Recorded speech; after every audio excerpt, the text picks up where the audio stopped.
7:43 con el rector de la Universidad Alfabeña, Francisco Covarrubias. Rector, muchísimas gracias por la gentileza de estar acá. Acá volvimos. Primera entrevista que te hago, ¿no? Sí. Exactamente. Te voy a tutear porque francamente no... En la misma silla que dejé. Como Pero ha columnista estado bien durante cuidado. 9 años. Lo he escuchado fervientemente. Supongo. En la medida de lo posible. Como mínimo. Nosotros también prestamos mucha atención a lo que pasa en la universidad. Qué bueno. No vaya a hacer cosas. Me parece muy bien. Ya, bienvenido Francisco de nuevo a Muchas Tele13 gracias Radio. por la invitación. A ver, lo que nos convoca es, por cierto, el proyecto del CAE, digamos, o el proyecto del fin del crédito con aval del Estado. Hay harta discusión. ¿Cuál es da una primera mirada respecto de esto? Bueno, esto viene de larga data, ¿cierto? Hace mucho tiempo que se ha buscado ver cuál es la mejor fórmula, y esto no es solo de Chile, en todos los países, cuál es la mejor fórmula de financiar los estudios universitarios. En general hay distintas realidades en distintos países y por lo tanto eso viene desde hace mucho tiempo. El CAE, sabemos su historia, no es momento de volver a él, pero lo que sí es claro es que acá hubo una promesa de campaña que tuvo implicancias, porque esas implicancias de condonación generalizadas, que muchos advirtieron que no eran posibles simplemente porque los cálculos no daban y tal cual no era posible. Ahora, antes de continuar, hay un consenso en el mundo universitario de que el CAE no puede seguir como está, ¿no? ¿O no lo hay? No, a ver, lo que no puede seguir como está es la situación fiscal que significa a partir del CAE. No. ¿Cierto? Y por lo tanto eso requiere mejoras necesariamente.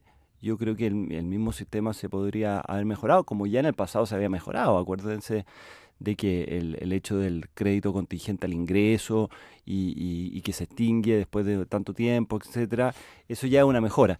Entonces, en la situación fiscal obviamente se hacía imposible. Hay que acordarse que las necesidades que tiene el país en todas las dimensiones, pero en dimensiones de educación son muy grandes. O sea, solo para poner un caso, la cobertura a los 3 años en Chile es 50% y en los países de la OCDE es casi 100%. O sea, Claro. Solo para un dato, y hay importante. miles de datos adicionales. Entonces, obviamente hay que afrontar un problema, no de la forma como se fue propuesta inicialmente, que era la condonación total, pero el hecho más significativo es cuál es el mecanismo de reemplazo en la medida de que no se opta por la vía de la mejora del sistema que hay.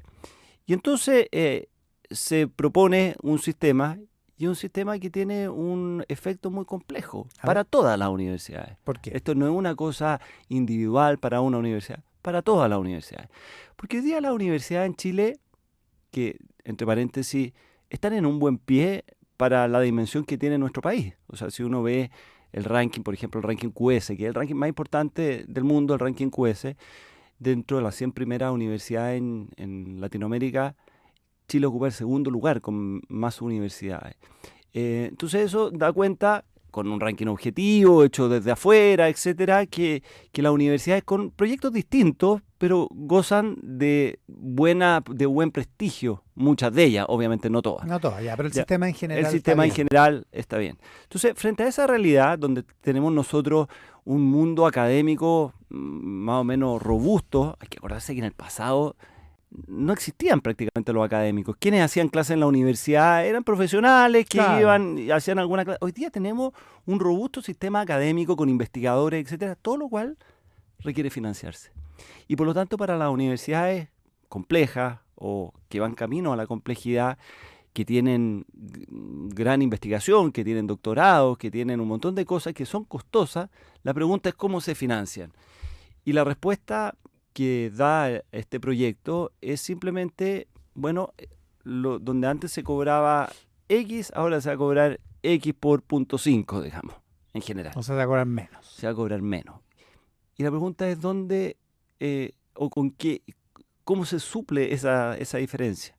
Y esto no lo responde simplemente. Entonces, eso tiene un efecto absoluto para todas las universidades. ¿Por qué para todas las universidades? Porque hoy día en general, todas las universidades tienen estudiantes del 7º, 8º, 9º y 10º decil, que hoy día pueden copagar. Las familias hacen un esfuerzo, las propias instituciones también tienen sistemas de becas, etcétera. Cuando se le entrega a la universidad un monto que es menor, la pregunta es de dónde sale la diferencia. Hay que acordarse y eso no está de más volver a reiterarlo, que las universidades no tienen fines de lucro, por lo tanto esta no es una ecuación sobre la utilidad del controlador, eso no es así. No es que vayan a ganar menos. No, pues entonces la pregunta es ¿qué hacen las universidades cuando reciben menos fondos? Pero en el caso de la Adolfo Ibáñez, que es una universidad que no está en la gratuidad, sí. ¿Le afecta de qué manera? Así técnicamente.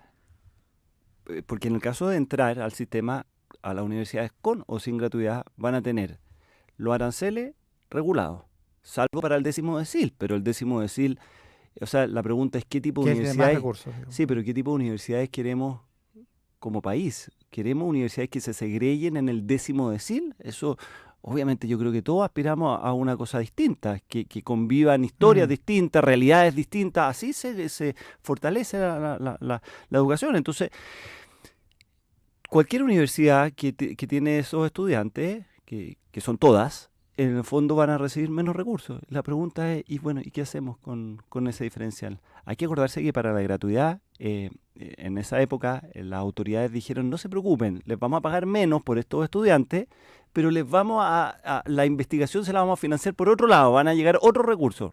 No llegaron esos recursos, obviamente no llegaron, porque empieza a competir los recursos, obviamente, desde una comisaría digamos, en Puerto Natales a la pavimentación en Bisbiri. Sí, digamos, y el hospital en no sé dónde, y el hospital, claro. Entonces, es muy complejo porque efectivamente tú puedes educar por menos.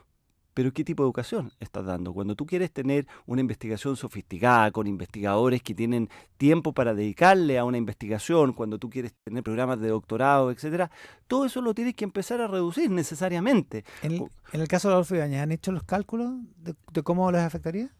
Bueno, yo creo que todas las instituciones están haciendo algunos cálculos, pero tampoco es tan fácil hacerlo porque es probable que se generen movimientos, es probable que además hay mucho incentivo a dejar de estar en el 10º decil, digamos, donde tú no recibes nada, porque además estas políticas públicas que son escalones muy grandes, imagínate lo injusto para el que está en el percentil 61 respecto al que está en el 60, a uno gratuidad, al otro tiene que pagar. Imagínate el que está en el percentil 89 respecto al que está en el 90, ¿te fijas? Entonces se generan incentivos que no son buenos y subdeclaración de ingresos, ese tipo de cosas. Exacto. Pero al mismo tiempo, la pregunta es cómo financian las universidades complejas todas aquellas cosas. Te pongo un ejemplo. La Universidad Diego Portales, para no hablar de la Universidad Adolfo Ibáñez. ¿Cómo financia su editorial, que genera una externalidad muy positiva para el país, con grandes ediciones, etcétera? Bueno, si eso no lo puede financiar, no lo puede financiar nomás. Entonces, la pregunta es, ¿cómo se sustenta el sistema en general? Y yo creo que acá hay una gran señal de interrogación respecto al financiamiento de todas las universidades. Ahora, ¿no se dijo lo mismo cuando comenzó la gratuidad? Estamos con Francisco Covarrubias, rector de la Universidad. Claro, se dijo lo mismo o sea, que iba a haber en universidades de élite que se iban a contrastar con las universidades de la gratuidad. Y eso no ha ocurrido en la práctica. Ha ocurrido parcialmente. Pues, ¿sí? Ha sido como el anticipo. Hay universidades que están con serios problemas financieros, aquellos que tienen más porcentaje de alumnos con gratuidad, y lo hemos conocido públicamente. Pero no había la segregación absoluta que en algún momento no, porque las propias instituciones han hecho esfuerzo en la medida de lo posible para intentar convocar a personas de distintas realidades, porque una educación necesariamente, y esto viene desde muy antiguo, una educación tiene que buscar que convivan historias, realidades, visiones, creencias distintas, y por lo tanto ninguna universidad va a estar cómoda educando a grupos segmentados. En el caso de la Adolfo Ibáñez, ¿qué porcentaje de los alumnos estudia con CAE? Cerca del 35%, sí. Ya. Sí, cerca del 35%, pero como te digo, este no es un problema... por lo tanto, el problema de financiamiento sería sobre ese porcentaje en el caso de esa universidad. Claro, pero lo que pasa es que hoy día el incentivo a pedir el CAE es distinto al incentivo a pedir el FES. Entonces, las personas que hoy día podrían solicitar el FES es más alto que las personas que solicitan el CAE. Ya. ¿Te fijas? Entonces, yo no quiero venir a hacer una defensa corporativa de grupo de interés. Si acá hay un tema país que es muy complejo. Piensa una cosa, hoy día estamos, y en cualquier discusión, tú te juntas con cualquier rector de cualquier universidad del mundo y todo el mundo está hablando de cómo se están repensando las universidades. En momentos en que las profesiones no sabemos cómo van a ser, las empresas no sabemos cómo van a ser, la irrupción de la inteligencia artificial, sabemos que la forma que van a tener las carreras van a ser muy distintas en poco tiempo. Y por lo tanto tú requieres un sistema muy dinámico para que estén cambiando y haciendo innovaciones, etcétera. Fíjate que el sistema propuesto requiere de la autorización del Estado para hacer una carrera, para abrir una vacante. Entonces rigidiza, y esto no es una cosa de este gobierno, del otro gobierno, estamos hablando del Estado en general. La innovación no va a estar en el Estado, la innovación va a estar en las propias instituciones, para lo cual requieren tener una cierta proyección de largo plazo. Si no, lo que va a ocurrir necesariamente, lo hemos visto, la historia nos enseña esto, es que se va a generar un cabildeo de las universidades para tratar de negociar de que le suban un poquito más el arancel regulado. Y eso yo creo que es muy dañino para el país. El ministro ha hablado de la posibilidad de que ese arancel regulado no sea, o que los ingresos no sean iguales para todas las universidades, que depende de cada caso, y que por otra parte las universidades sí van a tener ahorros con este nuevo sistema, porque van a dejar de pagar algunas de las contingencias que tienen que ver con el crédito. Sí, pero hoy día ya los aranceles regulados ya existen, y los aranceles regulados son mucho menores que el arancel real y efectivo. Para las universidades que están en gratuidad. Claro, entonces la pregunta es, si subes tú el arancel regulado, el sistema se desfinancia y por lo tanto no es posible hacerlo. Entonces, porque de nuevo, los recursos son fungibles, los recursos son para todas las realidades y para todas las necesidades. Entonces, la situación que genera una dependencia de las universidades, reitero, de todas las universidades, del Estado para determinar qué tipo de carrera, en momentos que necesitamos que las carreras vayan cambiando, dinamizándose, y los tipos de recursos. Y entonces, frente a eso, ¿cuáles son las universidades, comillas, más tranquilas? Son las que tienen menos vocación de complejidad, son aquellas que, bueno, enseñan por lo que digamos... Son de tiza y pizarrón, por decirlo Claro, así. entonces si les pagan menos, enseñan por menos, contratan profesores más baratos, pero eso va a tener un perjuicio necesariamente para los futuros estudiantes que reciban esa educación, que va a ser más mala, y un recurso, hay que acordarse que la educación de alguna manera es un bien mixto, o sea, genera un bien para quien la recibe, pero también genera un bien para la sociedad en su conjunto. Entonces, si la Universidad de Portales tiene que cerrar su editorial, si la otra universidad tiene que cerrar su doctorado, si la otra universidad tiene que despedir investigadores, al final la sociedad completa se ve perjudicada, el país completo se ve perjudicado. Esa es la dimensión financiera, por decirlo así. ¿Hay alguna otra dimensión de este proyecto FES que consideres que está equivocado, que puede mejorarse?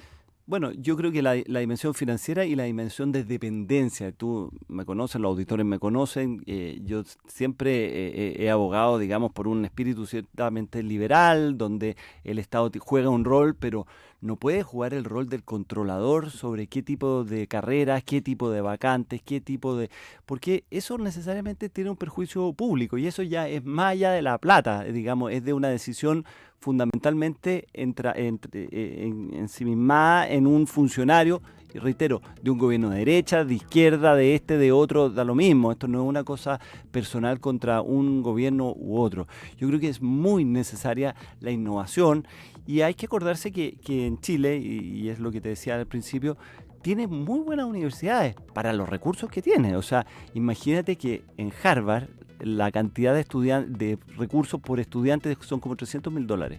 En Chile la universidad que más tiene $11.000. O sea, imagínate la diferencia de recursos con los cuales las universidades cuentan. Además, en lugares como Chile, donde las donaciones son muy bajas, en general, muy, muy bajas. Entonces, lo que ha ocurrido hasta ahora, ese sistema que está en un buen pie, digamos, es un sistema virtuoso de un financiamiento que es por una parte público, por otra parte de las familias, por otra parte de las propias instituciones que logran financiar de cierta forma, y sin embargo aquí se busca cambiar radicalmente eso. Estamos con Francisco Covarrubias, rector de la Universidad Adolfo Ibáñez. Si el proyecto se aplicara así como estaba presentado, ¿qué pasaría? ¿Habría una universidad que posiblemente podría elegir educar solo estudiantes del 10º decil, del más rico, y cobrar lo que quisiera? Podría ser, yo creo que eso no se puede descartar. La pregunta es si eso sería bueno para el país, y yo creo que no sería bueno.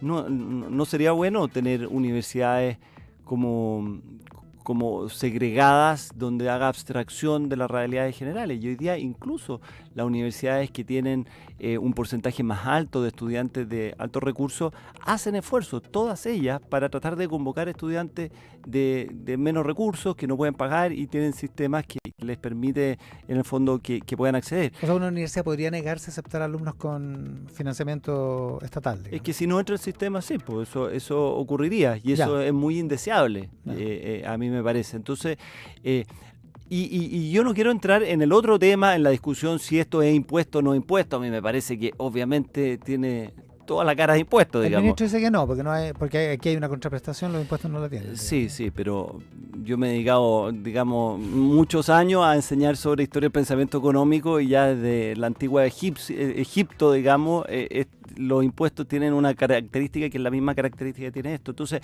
la pregunta sobre esos estudiantes, si les conviene o no les conviene, si van a pagar mucho más, yo creo que esa es una discusión legítima, pero que va en paralelo a la discusión sobre el gran sistema de universidades en Chile, que se pueden ver muy afectadas. Fíjate el caso muy emblemático y pequeño de este Instituto Arcos de Valparaíso, que era un buen instituto, muy enfocado en ciertos ámbitos, donde simplemente el Estado le bajó los aranceles y tuvo que cerrar, simplemente. Entonces, un instituto que cumplía una cierta labor, no los conozco, no tengo nada con ellos, sino simplemente quiero mostrar cómo una pequeña bandera, digamos, le bajan los aranceles, el Estado, una decisión pública, se acabó el instituto. Y, contrario a Sensu, si el Estado fijara los aranceles en un punto de equilibrio, digamos que inventemos que existe ese punto de equilibrio, si el Estado fijara los aranceles ahí, ¿funcionaría el sistema?